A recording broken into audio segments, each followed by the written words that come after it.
Hello everyone, here we are, a new series of the Asking the Expert series, and today I'm very happy to be with two former ESADE students from our Master in Finance, and I'm especially happy because actually I recruited them a few years ago, and today we are going to support us in the MSc Open Day here in Barcelona. But I want to take this opportunity to ask them specific things about their career in London, because just after their master they moved to London, and now they're working in private equity.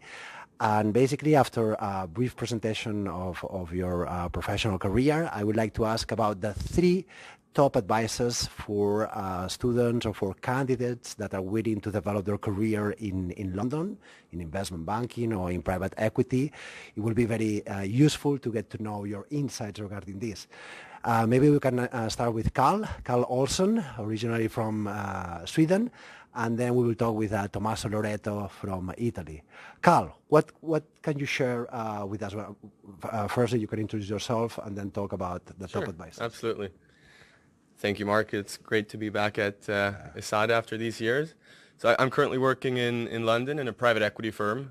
Been there soon around a year, and prior to that I spent 2 years at an investment bank in London after graduating here from ESADE in 2015. Sure. So my name is Tommaso Loreto. Always good to be back. I have very special feelings for this university and this place here in ESADE. So I did first a summer internship as well in London, and then I moved private equity roughly 2 years ago, Braxton. Mm-hmm.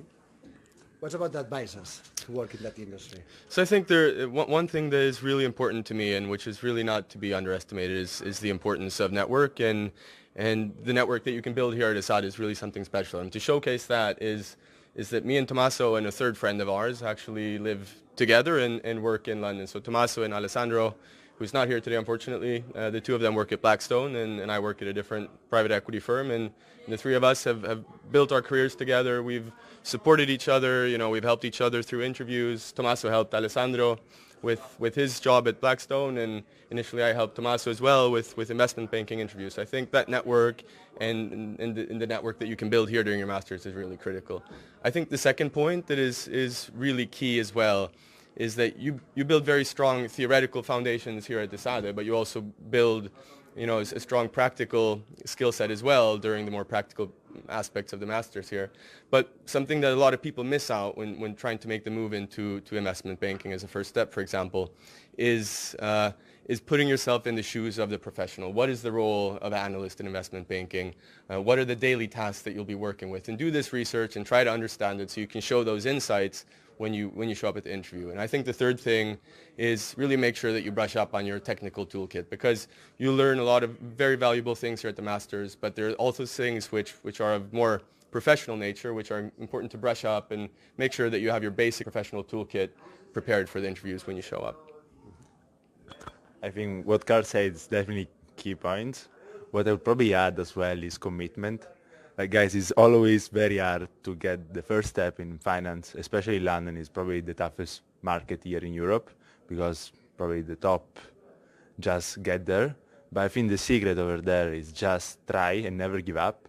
The beginning was tough for everyone, was tough for Carl. I think the beginning he was mentioning me, he did at least 100 applications before the first summer internship, and probably did the same, at least 100 applications the year after. And actually the first year I was not even successful in London. But not for this reason I decided to give up. Actually, I tried the next year, and then I found my first step in London. And then you can escalate, and then you prove yourself. How you can improve yourself is just with your technical skills, as Carl was mentioning, but as well as the network you build up across the year. You're going to find it very helpful in order to succeed. So in my view, technical skills, network, and commitment are the key 3 points. Mm-hmm. Excellent. Thank you so much for these very interesting insights, and definitely let's keep in touch, and we just say hasta la vista here, okay? Thank you so much.